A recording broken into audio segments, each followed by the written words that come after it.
so now I think without any further ado, let me introduce you to our speaker, Dr. Angela du Plessis. Angela has trained extensively on topics such as mediation, conflict resolution, negotiation skills, sexual harassment, to name but a few. She regularly mediates high conflict disputes, and her particular expertise is in diagnosing interpersonal relationship issues and then designing interventions to resolve these potentially disruptive issues, particularly in the workplace. So, Angela, thank you very much for your time today and for being here with us, and over to you. Thank you very much, Vanessa, for the introduction, and welcome to you all today. And thanks to Conflict Dynamics for giving us this platform in this extraordinary time. The main objectives of today are twofold. The first is to share certain insights that can help unlock and understand how and why conflict may develop between people. And the second one, which is often the missing link, is to encourage people to give feedback to those with whom you think you have a conflict or a potential conflict, to introduce a problem-solving conversation. The concepts that I'm using today are simple and certainly not new. However, the dynamics we are going to discuss come up repeatedly in my workplace and other mediations, and I've just found them extraordinarily useful, as have the people whose conflict we've worked through. And as you go through them, you will see quite a lot of similarities, as there are sometimes different ways of viewing what's going on between people. Craig, can we have the first slide?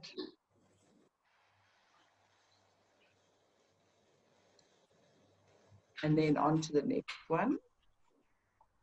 So the topics that we'll be discussing today is very little time, unfortunately, on the current extraordinary context, which we'll explain. I'm going to talk about the metaphor of the iceberg. It's really... then I'm going to go on to transactional analysis, which is around problems in interpersonal communication styles. Then we're going to look at scripts.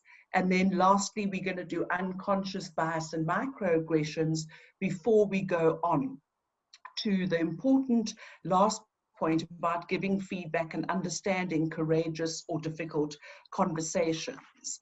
So Craig, maybe we can go to the next slide, the extraordinary context. I think words fail most of us. We flummoxed about the unprecedented nature of what we as a global community face at the moment.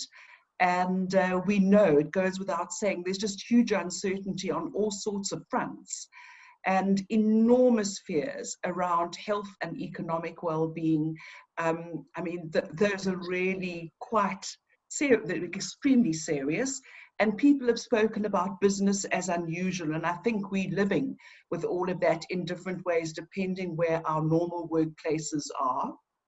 And then we hear people saying the new normal, and now we hear people saying the new normal.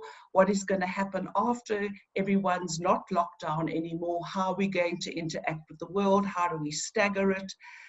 And a point Felicity made when we were chatting about today is that really, quite literally, our homes for some of us are the new workplace, and that can bring all sorts of challenges.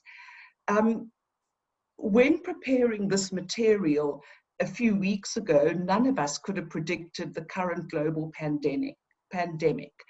And while my examples may focus on workplace conflict, even in the courses that I run for conflict dynamics on conflict resolution, the delegates become aware of how they can extrapolate the learnings to their family, home, and community context. And often afterwards, people come up and say, can you help me think about how I approach my sister or my mother or whatever in a new way? So I hope that you will take away some insights that can assist you in your family and your interpersonal relationships going forward. At the end of our presentation today, Conflict Dynamics are going to have a look at how they can address your urgent needs and concerns over the next few weeks, such as managing relationships in your virtual team, managing relationships at home. Some of you will have very young children, some of you will have teenage children who are going to find this an extraordinary period. And perhaps in your questions, we can go more towards some of the actual concerns of these very difficult days. So Craig, if we can have the next slide, please.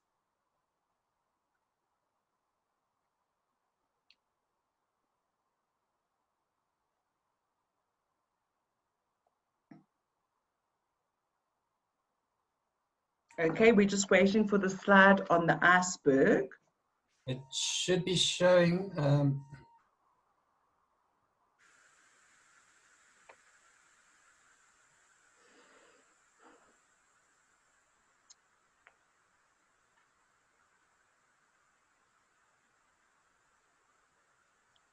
Okay, so in the work I've done, I've used the simple metaphor, and I'm sure a lot of you do, whether you know it or unknown, you know, are not conscious of this.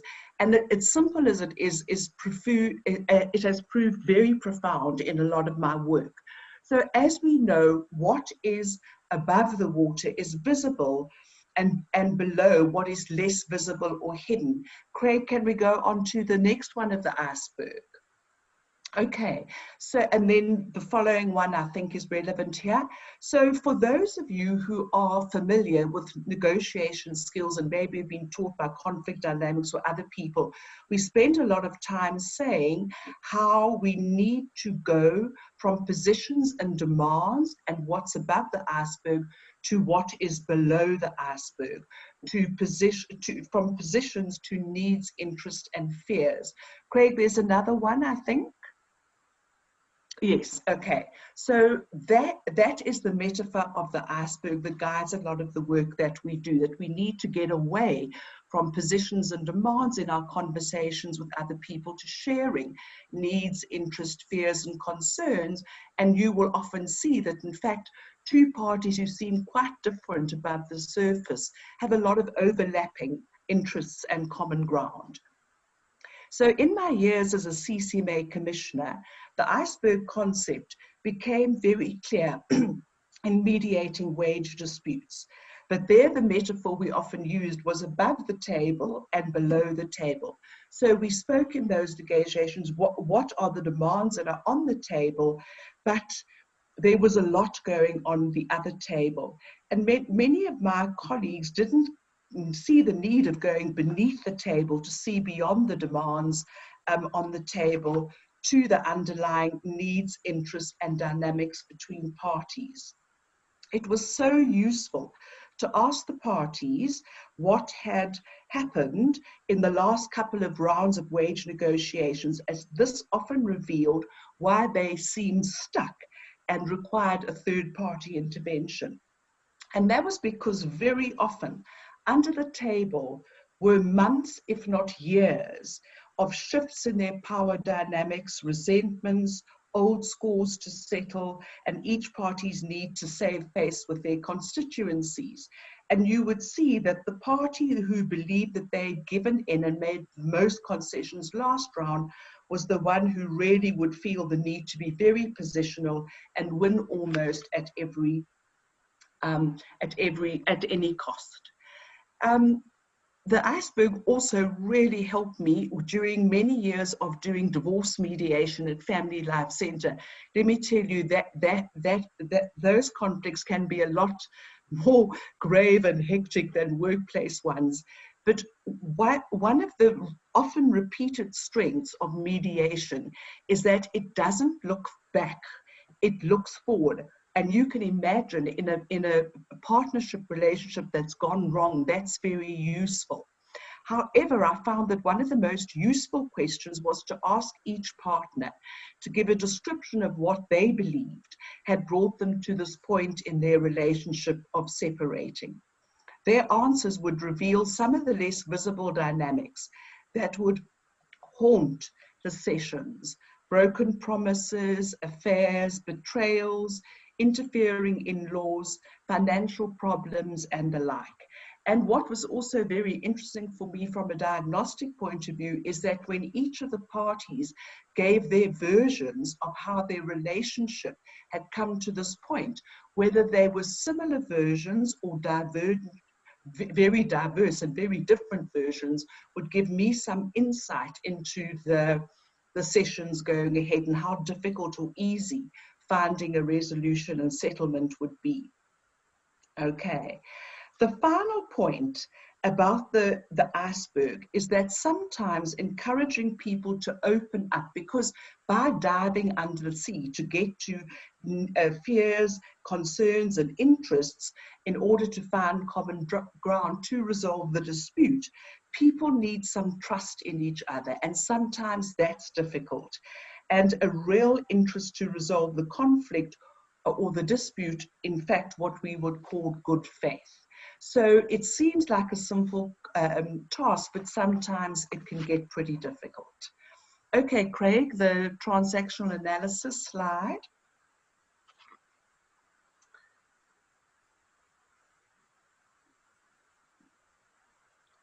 Okay, so now I'm sharing with you some insights given to us many, many years ago in a 1964, can you believe it? Publication by a very well-known Canadian psychiatrist called Eric Byrne. And he introduced us to transactional analysis, or TA. And this is another thing that's really, really at such a simple level, given people revelations about some of the relationships that they are struggling with at work or at home.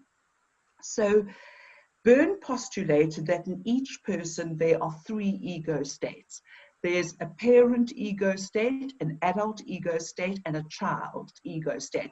Why I've put both lists, or both, the one on the left is the one person and the one on the right is the other person. And every time we interact with somebody else, at an unconscious level, very often, our parent hooks their adult or our child hooks their parent, whatever. I'll go into that in a little bit more detail. But as I said, what we will be highlighting is how each person's communication style interacts, or as we say, hooks the other person's style in a manner that is unhelpful. If we could just go on to the next one, Craig. Right, thank you.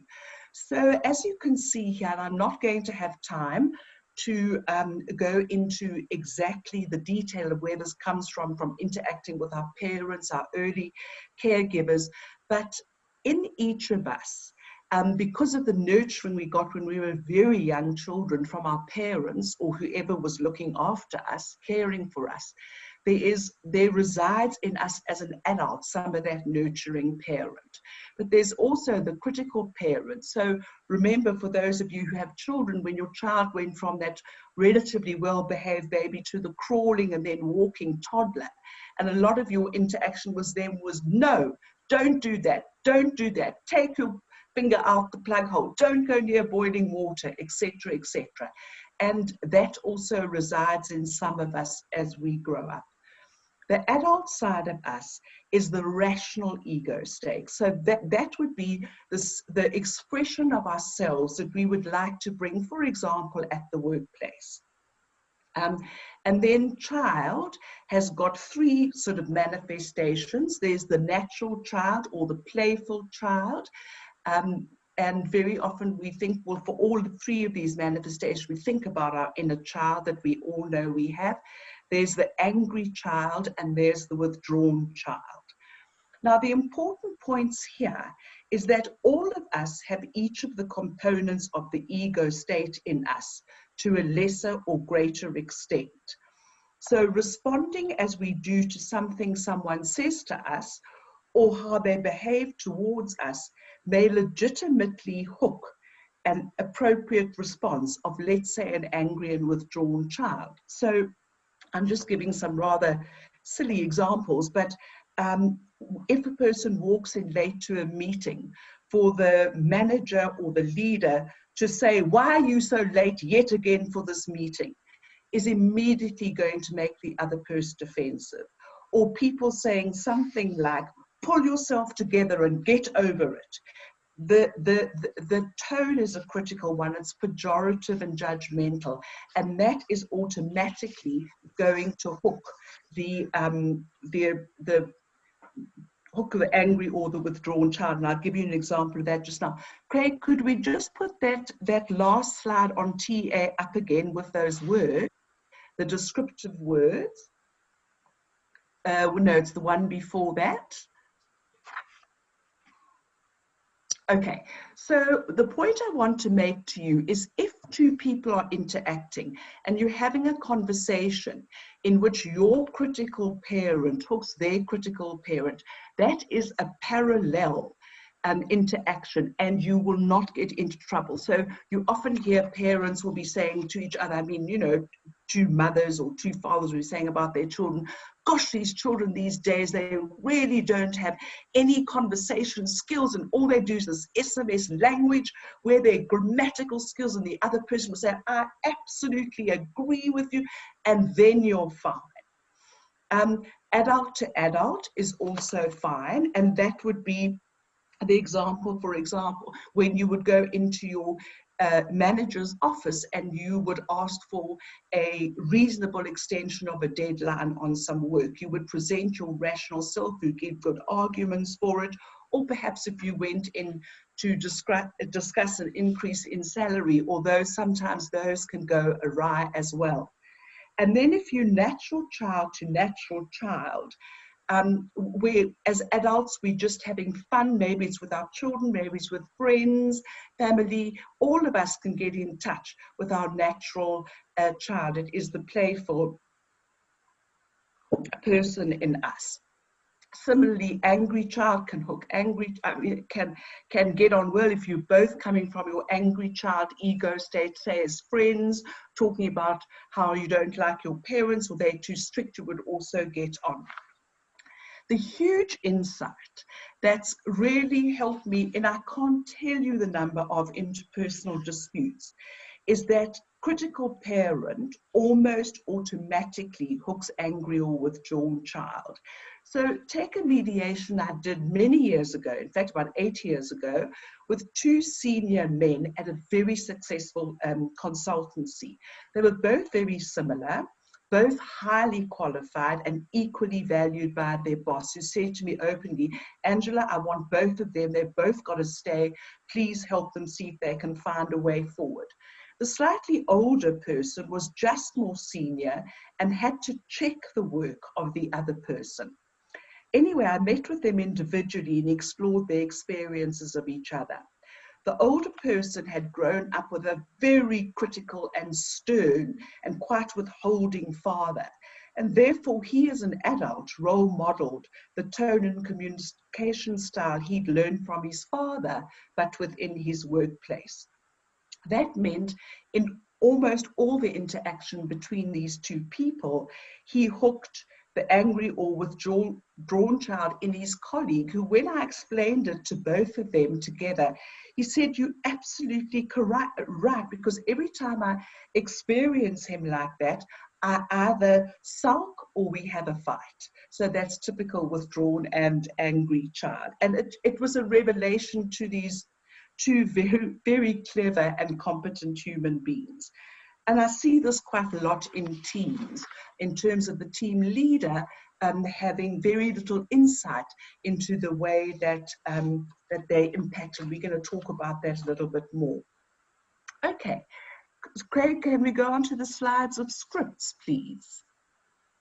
Okay, I just want to spend a little bit of time, because related to transactional analysis and related to a lot of the things we're doing is the idea of scripts, or what other people call self-talk. In other words, those messages that we get about ourselves as we're growing up that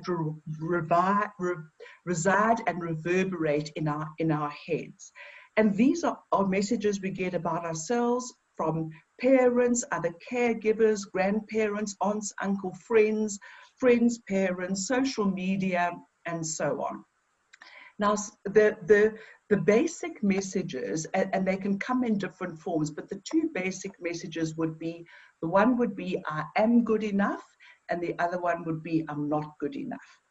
And while we're growing up, we may not challenge our scripts, especially the not good enough, if our parents or our teachers have really consciously and unconsciously, directly, indirectly told us we're not good enough.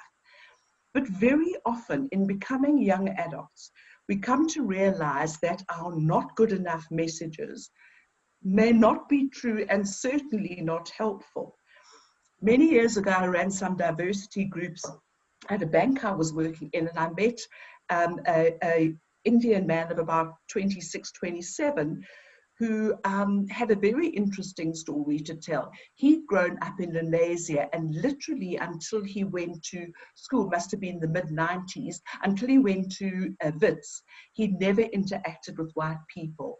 But his belief, he was studying maths at Wits, and his belief that he took with him to this new environment of Wits is, I'll never be good enough, I'm not nearly good enough, I won't do well, the white students will do better than me.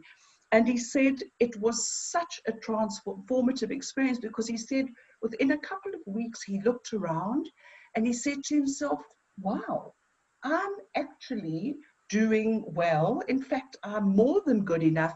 And he ended up tutoring quite a lot of his classmates on math. So that's just a lovely example of a person just seeing that some of their scripts or messages or self-talk is not helpful. And there are lots of examples we've got about race and language groups growing up in South Africa, who was considered on top, who was considered superior, who was considered more acceptable, cleverer, and so on. Related to this, sorry, Craig, the next slide on the in-group versus the out-group.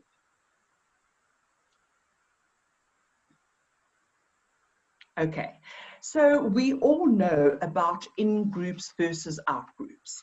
So just a quick few words related to messages as well is the in-group and the out-group, the concept of human beings organizing themselves, even if it's at an unconscious level, into the in-group and the out-group, the them and us, and the sense of them as those people. So we know all human beings stereotype. The helpful function of this is that it assists us to deal with millions of bits of information coming into our brains. It's a shortcut, but often leads us to incorrect views of other people. So all groups of people, think of classes at schools, work teams, families, sports teams, whatever it might be, a congregation, will naturally divide, again, consciously or unconsciously, into in-group and out-group. So think of your school years. What defined the in-group versus the out-group in your classes? Was it sports prowess? Was it academic success? Was it looks, however looks, good and not so good looks, were defined by your particular group of people? Was it people who had fantastic debating skills? Was it people who came from wealthy families versus people who came from less wealthy families? Now, theoretically, there is nothing wrong per se with the in-group, out-group division. As I said just now, it's the way human beings organize each other.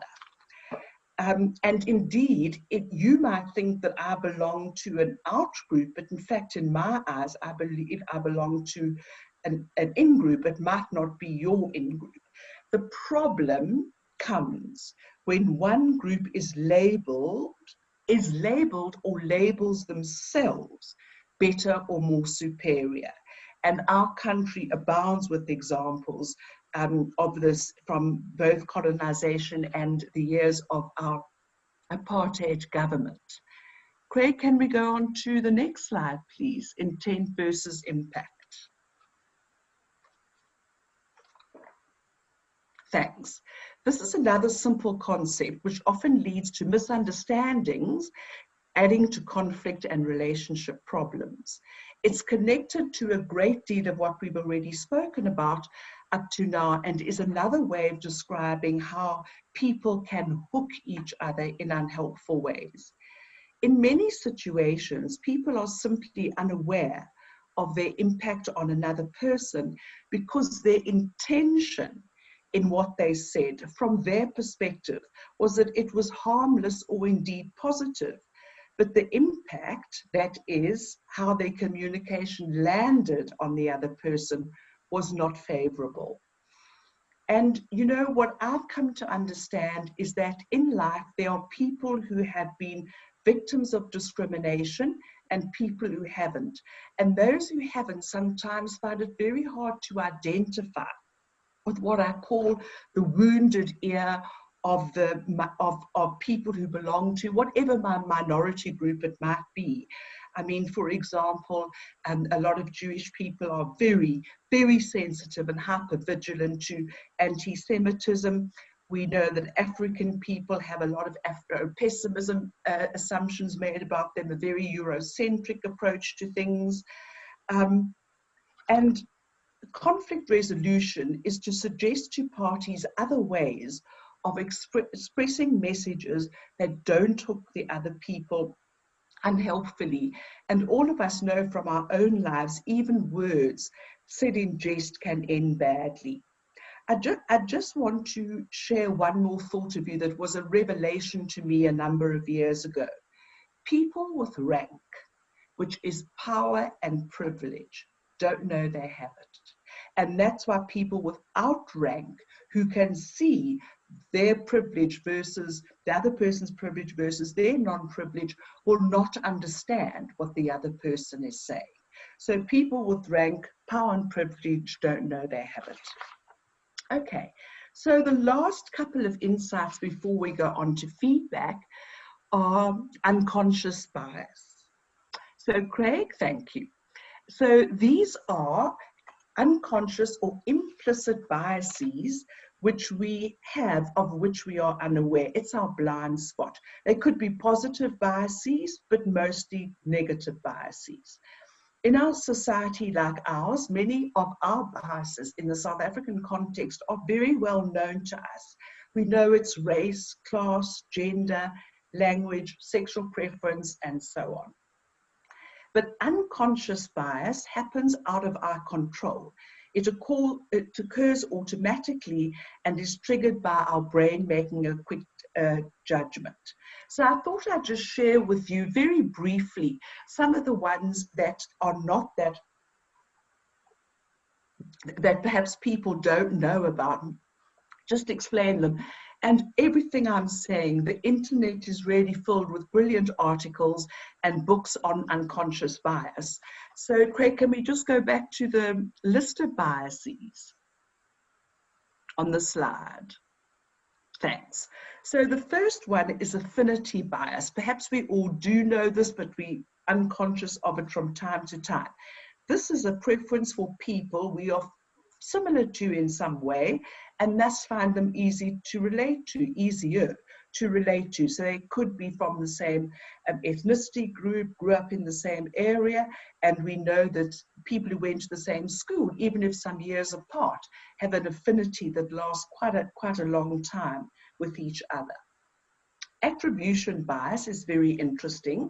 This relates to how we perceive our actions and those of others. So we tend to attribute our success to our skills and our failures to factors beyond our control. However, we tend to see the successes of others as due to luck and attribute their failures to a lack of ability. And I'm sure we can all relate to that. Conformity bias is simply we tend to feel warmer to people whose views are similar to our own. And then the halo and horn effect, this simply means, and the one is the opposite to the other, that in the halo effect, we focus on a particularly good aspect of someone, which may lead to or ignoring any negative aspects. And I remember Nelson Mandela, when he was held in such high regard, he used to often say, I am not the perfect person, I've made mistakes, but you know, the warmness and respect and admiration was was quite overwhelming. And the halo effect is opposite, where we concentrate only on the person's failings. And I can't help but say, I think some of what feelings towards Barack Obama and the current president might fall into one of those two categories. Then I just quickly want to talk about anchoring bias. This is where, during decision making, we depend on, and too much on, an initial piece of information. So quite a fun exercise I've done with groups is you take the group of people that you're with and you divide them into two groups, and you ask them a question like this. Say to the one group, obviously not in the hearing of the other group, is Turkey's population above 30 million or below 30 million? And to the other group, you say, is Turkey's population above 60 million or below? And you will find that normally the two groups are quite far apart because of that initial information that you've given them. And then lastly, the benevolence bias is when our efforts to be kind result in us making decisions on other people's behalves that take away their choices. We presume we know best, but sometimes those assumptions are incorrect. And that might be the way you handle, an example was given to me of a mother and maybe a first child, a mom coming back to the workplace and her boss saying, look, you don't need to travel and we don't expect you to work late in the evenings. And that might fall badly on that person who might feel that that's a bit condescending, or indeed it could work in the opposite direction. Okay. Angela, Yes. sorry, just to say, you asked me to let you know when we have around maximum of 5 minutes left.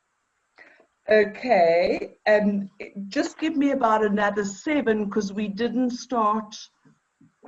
We started at 10:10, so if we can, yeah, okay, fine. I'm coming to the end now. So the next thing I want to do is, can we have the one on microaggressions? Okay, this is quite an interesting one because it is a form of bias that refers to comments or actions that subtly and often unconsciously or unintentionally express a prejudice towards a minority group. So this includes discriminatory comments or behavior, and the underlying material there, or the sentence, is important, whose negative effects lie in their invisibility to the perpetrator, who may deny or she possesses biased attitudes. Okay, so I remember an example from an American publication gave an example of someone walking up to a person who didn't look as if they had grown up in America, perhaps looked as if they were from the Middle East or or Asia, and said, "My, you speak good English." And the person said, "Well, we've been here for 4 generations." It's just kind of those biases that we have that just kind of pop out. Or when somebody's in a restaurant calling a waiter, clicking his fingers, going, "Hey, chief," you think, oh no, that's not going to land well. Or people putting on the accent of the person that you're speaking to, or raising your voice when speaking to a person whose first language isn't yours. Okay, so now can we just put on the simple feedback slide, okay, so just to spend the last 5 minutes in saying that we said at the beginning, the missing link is often that we don't give feedback because we fear giving feedback to people. It might end in a fight, you might hurt the other person, you might open yourself up to becoming vulnerable, you don't want to be seen as a troublemaker, you don't want to lose your job. And the simple recipe in giving feedback to somebody, this could be at home or at work, this could be with your mother, your brother, your sister, your colleagues, whoever. The simple recipe is to say, when you, and then you name the behavior, "I feel," and you name your feeling, and then perhaps going forward, we can rather, and then whatever proposal that you and the person can agree to. I know that it looks simple, and the first couple of times you do it, it might look it might sound or feel contrite, but just give it a bash, especially with your teenage children, maybe. Okay, Craig, I'm just going to go through the last slides quite quickly.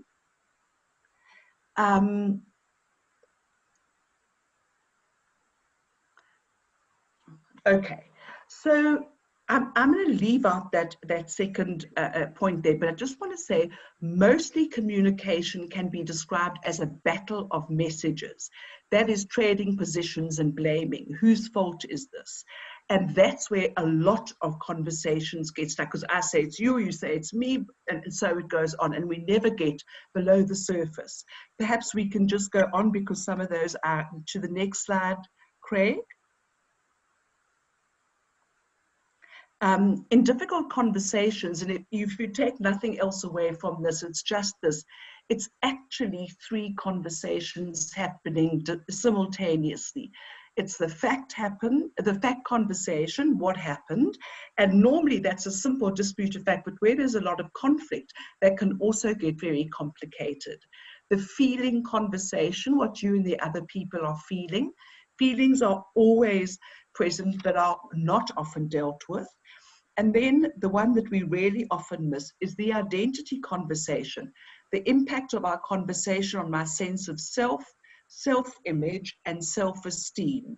Often the thought here is what I'm hearing from this other person confirmation that I'm not good enough, or is it some other form of discrimination that I'm feeling? Okay, I really can stop on the next slide. I'm happy to stop there.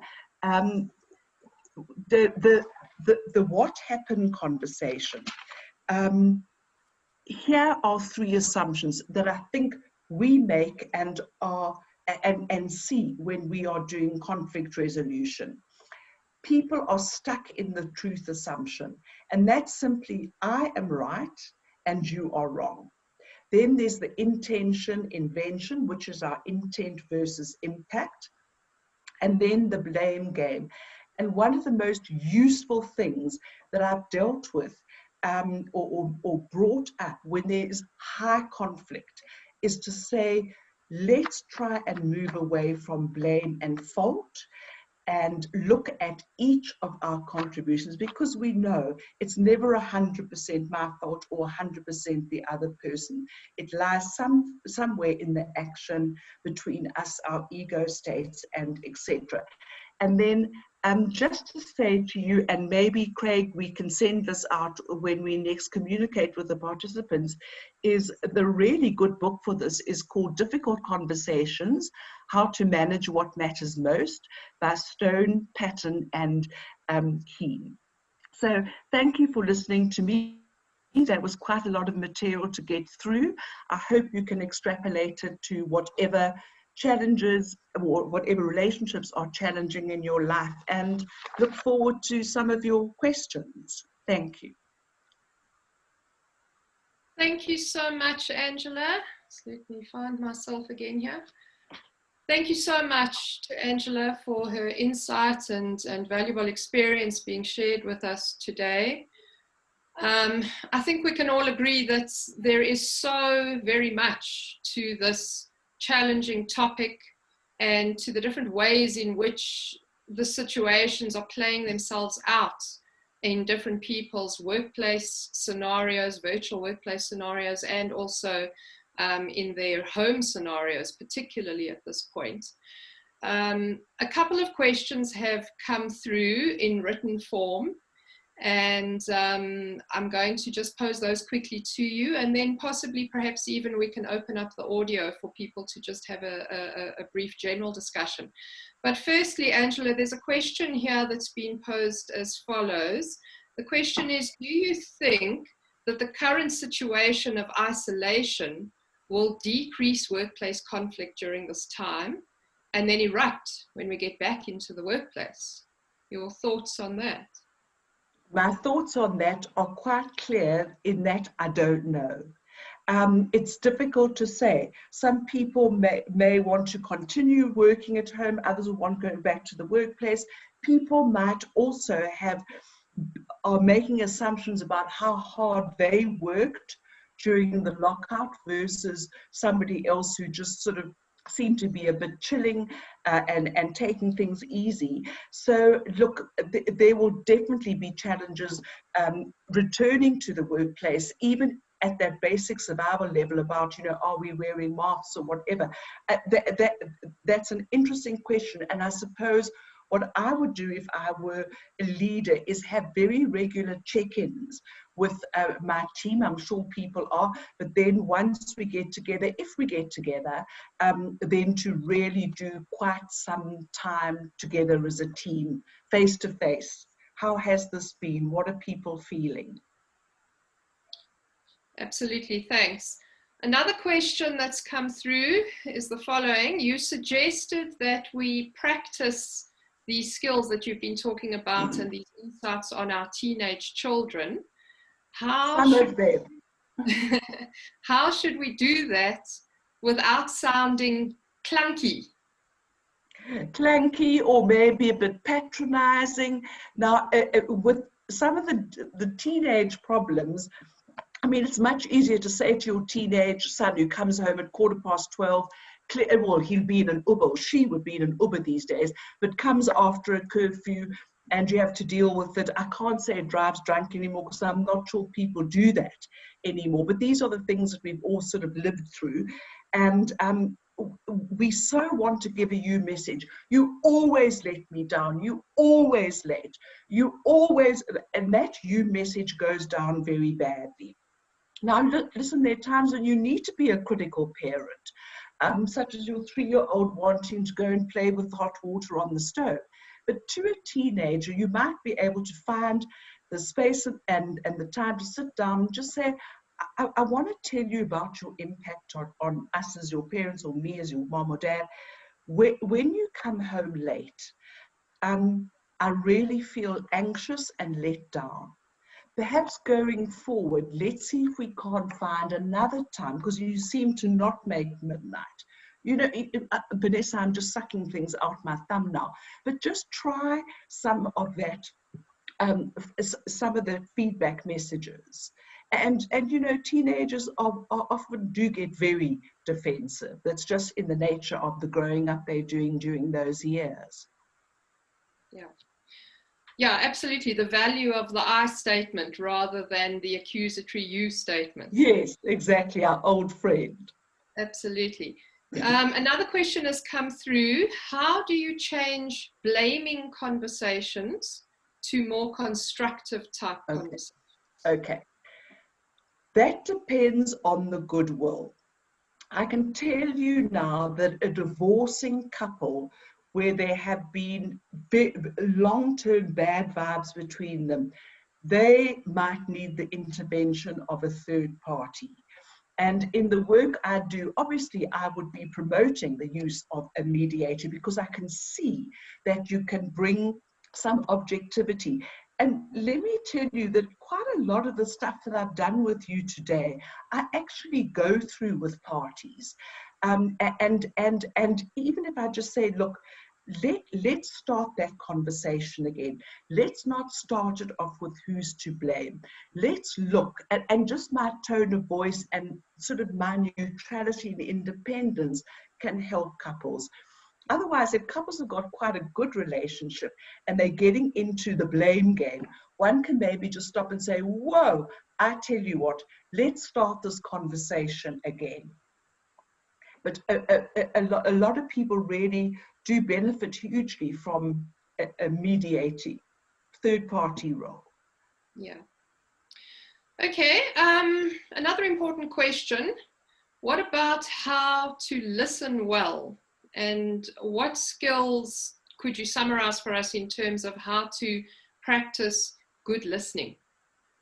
Oh boy, I don't know whether a course on good listening, because I was taught it over 6 years of full-time tuition at varsity and I still didn't get it right for years, probably still haven't. Or do you do the quick fix? But the point of active listening or good listening is that it's active listening. So you really are listening to the person, you've made the space and the time, and then and you give them your full attention. And there are some ones that all of us who've been through mediation training and negotiation skills, we know, where you paraphrase and you check out with the person.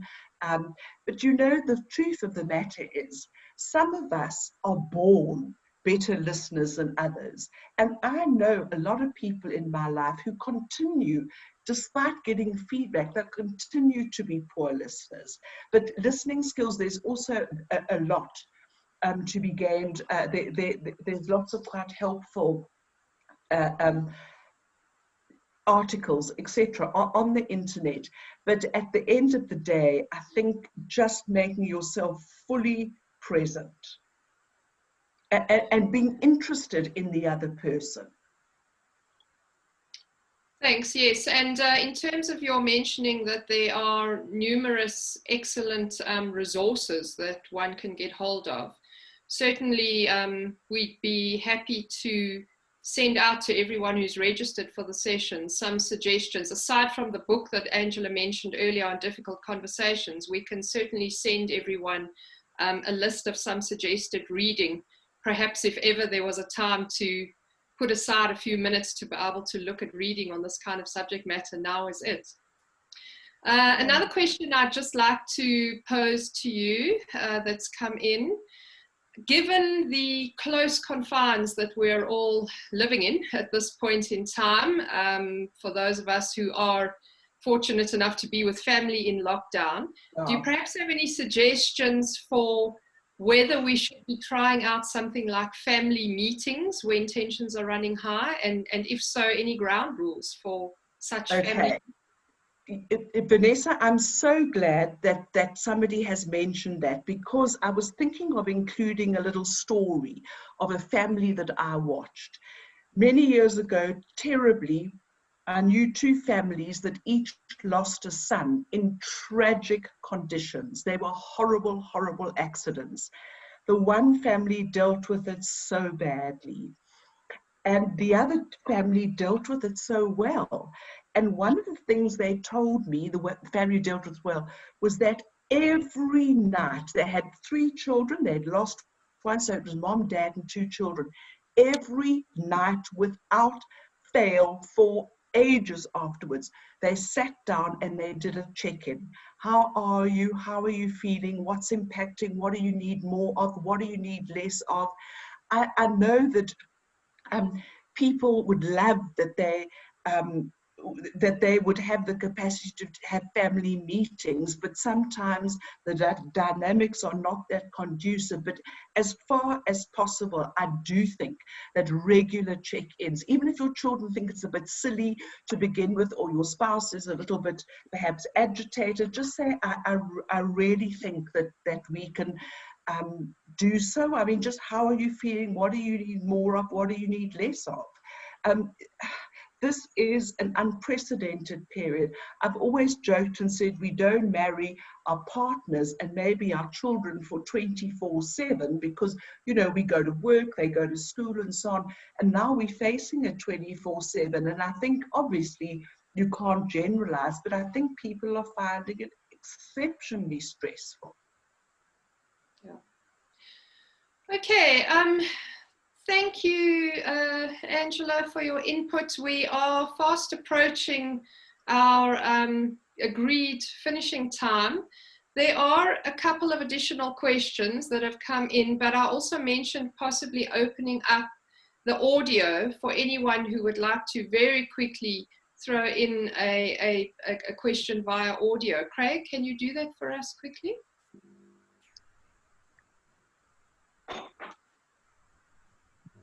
Is there anyone who would like to put a question directly to Angela before we wrap up just now?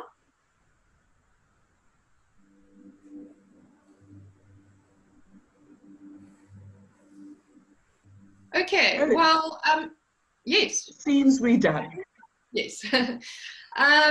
One last question then from the written section. do you have any particular ground rules for that family meeting?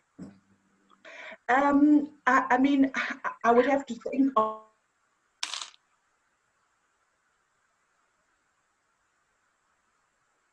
let's agree on some ground rules, and that would be listening to each other, being honest. Vanessa, you help me. I mean, these are the ones that we normally deal with. You know, listening, being there in good faith, no interrupting, etc. Just that basic stuff. But that is actually where I would start. I mean, this is obviously about age, you know, how age appropriate your kids are for this thing.